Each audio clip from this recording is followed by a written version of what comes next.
Hello and welcome to our video series where we're going through the Rubank Elementary Method Book for tuba, and I'm giving you my lessons from things that I've learned in the last over 10 years of playing tuba. Check the description down below for more information on this program and everything about it, but we're kind of just gonna jump right into this. We're on lesson 3, page 5, half notes and rests. It's more of the same, more of what we've been working on, especially in the last page. So we want to focus on our breathing. We want to focus on keeping a nice open mouth, throat to keep a nice good tone. We talked about tonguing in the last video, but what we want to talk about this week is hearing pitches in our head, especially as we're playing in an interval. So going up and down a scale is one thing. That's very much what we've been doing so far on this. At the end of page 4 and especially on page 5, it kind of introduced some intervals. We're going up by thirds, we're going up by fourths. So you're not just moving from one note to the next, you're taking some jumps, you're going up and down. And a big tendency for a young tuba player is to scoop the note, not hear it right in their head, not be able to play it, and it's almost as if they're guessing to play the right note. So somebody scooping a note might sound like this,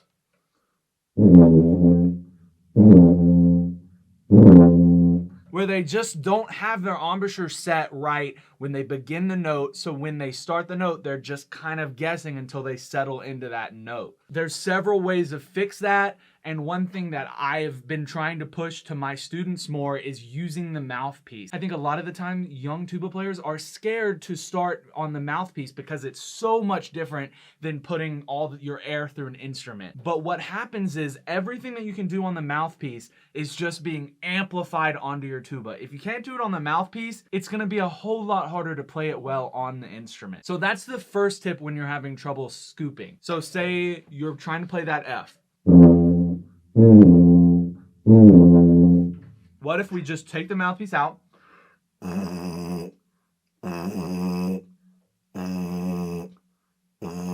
Just play it a couple times, really hear it in your head, maybe even sing it. Dom, dom. And then let's give it another shot. We're introducing this mouthpiece practice early on in this lesson because we want to have the mouthpiece fundamentals just as good as our tuba playing. Because if we start it when we're already more advanced, it's going to be a lot harder to buzz along with what we're playing. If you flip to the end of this book, you're not going to want to buzz through all of that. But on page 5, buzzing through this shouldn't be too big of an issue. So if you're having trouble scooping on a particular line here, play back my recording and buzz along with me. That is going to be the quickest and most effective way of making progress in that aspect of your playing. And so let's jump right into lesson 3. We're still on 100 beats per minute. Again, feel free to go a little faster, go a little slower based on your needs. But as far as this recording, we're at 100 beats per minute.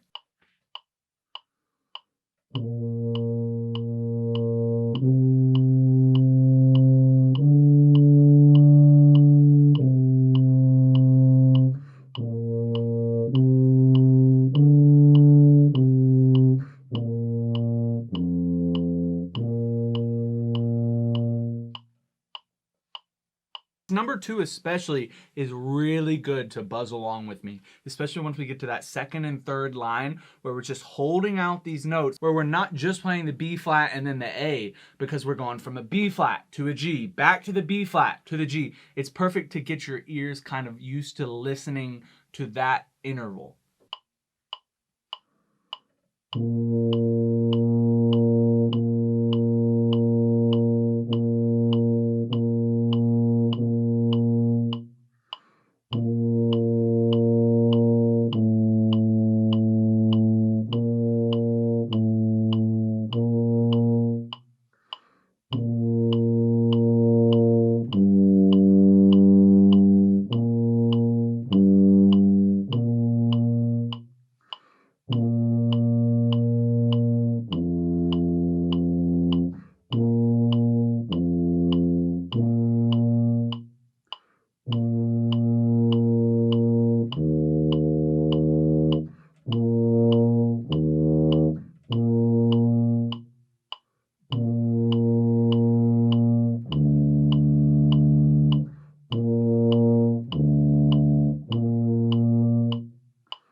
The big thing that we're focusing on, of course, is hearing the notes we're playing in our heads and being able to nail it. And the way that we do that is through singing and buzzing on our mouthpieces. So I hope you were following along with that, playing along, buzzing along, maybe even singing along. I would highly recommend doing all three of those things. That's something that I wish I had been taught a lot sooner. I didn't really start buzzing on my mouthpiece until way later. And if I had started it while I was working on this page many, many years ago, it would have made my life way easier. These video lessons are great, but they do not replace one-on-one lessons where you can get one-on-one feedback. So check the description down below for information about a private lesson with me. Even if you're not in my area, online lessons are a completely viable thing, especially while you're at this level. It's stuff that you can play for me, I can give you some feedback, and I definitely think you can unlock playing potential through an online lesson. There will of course be a new lesson next week. Thank you guys so much for watching this. Go make life musical, and I'll see you next week.